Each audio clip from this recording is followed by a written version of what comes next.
Arkadaşlar merhaba, Gers Bros kanalına hoş geldiniz. Evde tadilat yüzünden çatıya çıktım, bu videoda çatıda çekiyorum. Şimdi size baştan sona bisiklet almaya karar verdiğinizde hangi bisikleti alacağınıza dair, bisiklet seçimini nasıl yapacağınıza dair ve kendi sürüş şartlarınızı nasıl belirginleştireceğinize dair bir video olacak bu. Yani baştan sona bir bisikleti almak için karar verdiğiniz süreçten bisikleti alıncaya kadar ve aldıktan sonraki süreçte yardım edecek bir video olacak. Bisikletinizi seçerken videoyu izleyerek destek alabilirsiniz. Bu arada lütfen kanala abone olmayı ve videoyu beğenmeyi unutmayın. Sizlerin desteği benim için çok önemli. Bu arada Efe diye bir takipçimiz de bugün destek oldu. Arkadaşlarına söyleyerek. Önümüzdeki haftalarda da bir çekiliş yapmayı planlıyoruz. Bakalım, umarım katılabilirsiniz. Beraber daha büyük yerlere geliriz. Şimdi videomuza başlayalım. Öncelikle bir bisiklet almaya karar verdiniz. Henüz fikir aşamasında, daha olgunlaştırmamışsınız. Bisiklet almak istiyorsunuz.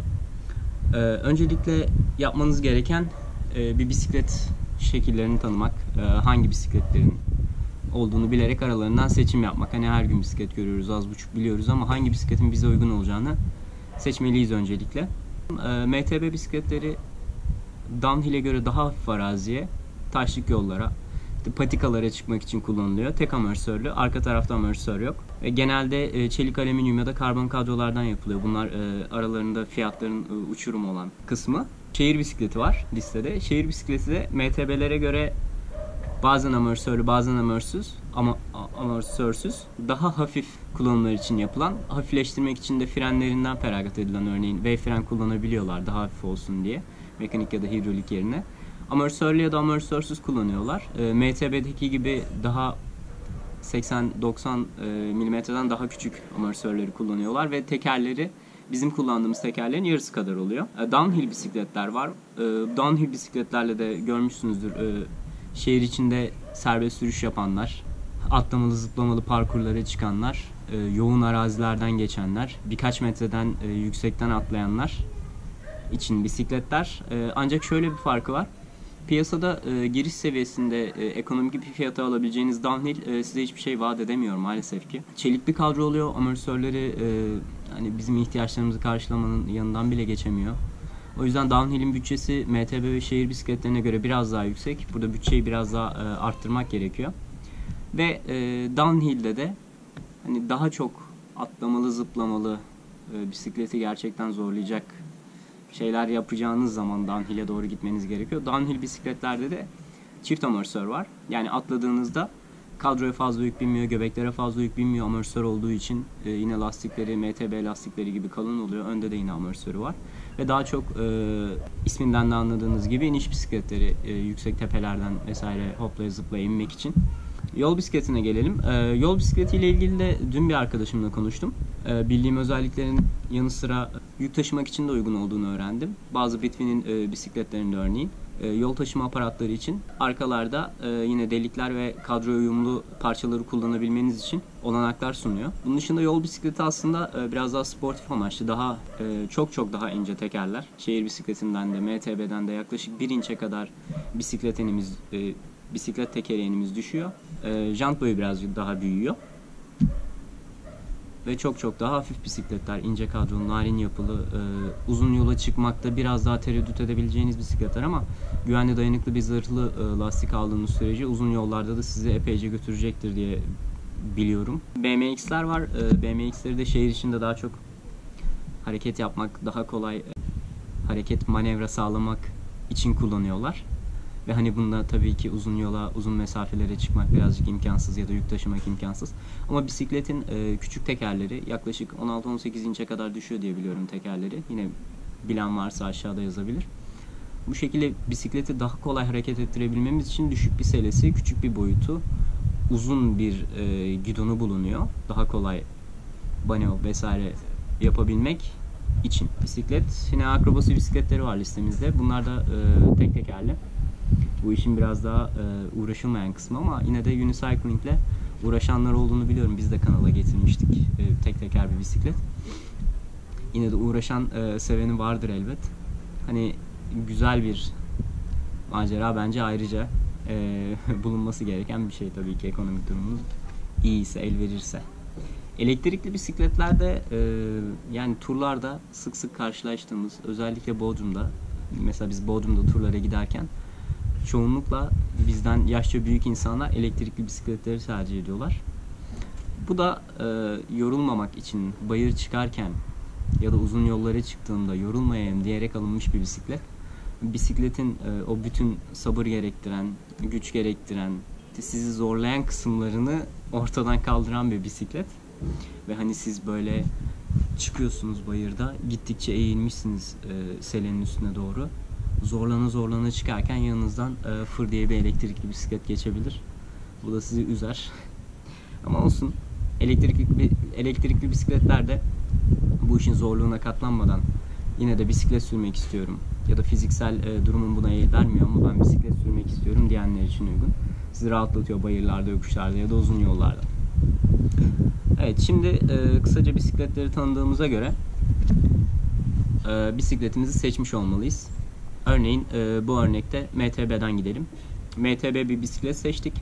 Henüz mağazaya gitmedik gördüğünüz gibi. Bu sadece karar aşamasında bizim kendimize ait düşündüğümüz, fikirlerimiz doğrultusunda seçimi kolaylaştırdığımız, seçenekleri azalttığımız kısım oldu.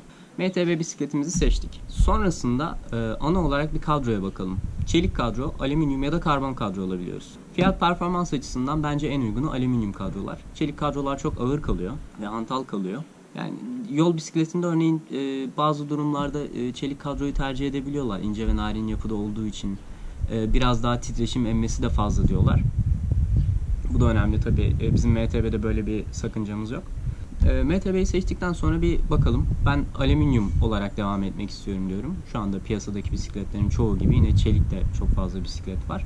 Karbonun da fiyatları çok yüksek olduğu için onu attık. Bu arada bu konuşmamız boyunca ekonomiyi de düşünerek devam edeceğim. Pekala. Şimdi alüminyum kadroyu seçtik. Kadro boyu ve jant boyunu da seçelim isterseniz. Kadro boyunu da boyumuza göre seçiyoruz. Örneğin 1.70-1.75'lik bir insan için 17-18 kadrolar. Aşağıda da linki bırakacağım. Kadro boyunuzu iç bacak ve boyunuzdan hesaplayabiliyorsunuz. Kadro boyumuzu seçtik. Jant boyunda da şöyle bir şey var. Eğer daha kolay manevralar, biraz daha arazi ağırlıklı istiyorsak jant boyumuzu küçültüyoruz. Örneğin 26 jant kullanıyoruz ama daha çok şehir içinde kullanacaksak 27,5-29 gibi büyük jantlara yöneliyoruz. Ama bu büyük jantların da çapta 2-2,5 inçlik bir farkı oluyor. Mesela 26'dan 29'a 3 inçlik bir fark var. Bu da 2,5 katı, yani 7,5 santim göbeğin yükselmesi, 3,75 santim göbeğin yükselmesi ve bizim kabiliyeti biraz daha zorlaştırmamız demek. Bunun için de kadro boyu seçerken yine jant boyuna da dikkat ediyoruz ki bisiklet bize çok büyük gelmesin. Bunları da seçtikten sonra gittik mağazaya. Mağazada dediler ki bize elimizde iki çeşit bisiklet var. Yerli bisikletlerimiz var ve ithal bisikletlerimiz var.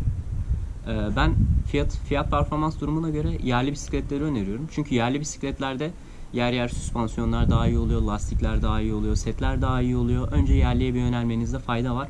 Fiyatları da daha iyi oluyor diğer ithal ürünlere nazaran. Pekala, yerli bisikletimizi de seçtik. Şimdi bakmamız gereken şeyler, daha çok ben hibritliğe önem vermiştim mesela. Her videoda hemen hemen dediğim gibi kilitli amortisörlü, güzel, şehir içinde hafif araziye çıkabileceğimiz bir bisiklet arıyoruz örneğin. Birkaç tane modeli gözümüze kestirdik. Ağırlıklarına bakıyoruz öncelikle. Çünkü ağırlığın içinde bunun fuş takım var, gidon takımları var, işte selesi var, kadrosu var, zinciri, ayna kolu, vitesi vesaire. Hepsinden önce bir fikir elde edilmek için ağırlığına bakın. Ağırlığından sonra da gidiyorum setlerine bakıyorum. Setlerine de baktım. Tamam, güzel, atıyorum devreler kullanılmış, XT'ler ya da SRAM serileri kullanılmış. X3, X4 vesaire onun gibi giriş seviyeleri de olabilir. Ben turna evi altını çok tercih etmiyorum çünkü çok fazla kaçma, çok fazla soruna yol açıyor. SRAM hakkında çok bir bilgim yok ama bunun için de bu arada bisikletçi foruma girebilirsiniz. Bisikletçi forumda eskiden yeniye kadar her türlü bisiklet mevzusu geçmiş ve yani %80, %85 oranla aradığınız şeyi bulabilirsiniz, eski ya da yeni. Bundan sonra setlerimizi de seçtik, aklımıza yattı. Sonra bir ön tarafa gidiyoruz, amortisöre bakıyoruz. Amortisör, öncelikle bütçeniz, ekonominiz çok el vermiyorsa muhtemelen Santor'un giriş serisi bir amortisörüne denk geleceksiniz ya da başka markaların. Örneğin Bitwin kendi amortisörünü üretiyor. Bu arada dün de başka bir arkadaşımla konuştum. Yine Bitwin'in amortisörlerine güvenebilirsiniz. Güzel diyebiliyorum. Yani kullanım açısından bir sorun yaşamadığını söylüyor bana arkadaşım uzun kullanım sürecinde. Amortisöre baktınız. Giriş seviyesi ya da daha üst bir amortisör istediğiniz zaman tabii ki bisikletin setleri, belki kadrosu da değişecektir. Buna da bakıyoruz. Özellikleri yerinde, gayet güzel bir amortisörü var. Ondan sonra bir de lastiklere bakmalıyız. Lastiklere de baktığımızda bazı firmalar, yani bazı firmalar demeyeyim de aslında bütün firmalar yıl sonu ve yıl başında çıkardıkları bisiklette bazı şeyleri eksiltebilir ya da değiştirebilirler. Tekerlekler de bunlardan biri. İyice internette markanızı seçtikten sonra diğer satıcılarla karşılaştırın ve ince ince sorun. Göbeğine kullandığınız, lastiklerine kullandığınız gibi. Lastiklerde de eğer seçim arasında kaldıysanız lastiği daha iyi olanı tercih etmelisiniz. Ki bu da büyük bir önlemdir. Dış lastiğiniz size yeterli gelmediği durumlarda iç lastiğinizi kolayca patlatacaktır. Bu da ilerleyen süreçlerde maliyet olarak sizin karşınıza çıkar sürekli iç lastik değiştirdiğiniz için. Bunu da istemeyiz tabii ki. Güvenilir bir lastik markası seçmeliyiz. Örneğin Schwalbe gibi, Mitas gibi, CST gibi lastik markaları iyidir. Sizde birçok marka var tabi. Bunları yine forumlardan girip öğrenebilirsiniz. Ya da Instagram sayfamızdan da bize mesaj atabilirsiniz. Her türlü gün içinde cevaplayabiliyorum. Bunun dışında evet, lastiklerimizi seçtik. Bisikletimizi de seçtik. Ya çok az şeyimiz kaldı, şüphemiz kaldı. Yani seçenekleri hemen hemen teke indirmeyi başardık diye düşünüyorum bunlardan sonra. İndiremediysek de dış görünüşü ve kullanıcı yorumlarına birazcık bakarsanız markalara göre. Çünkü markaların genel profilleri bize pek çok şey anlatıyor. Örneğin yerli ya da ithal bir marka olsun, kadro sorunlarını internette kadroyu uzun süre kullanan ya da farklı amaçlarla kullanan insanlardan fikir alabilirsiniz.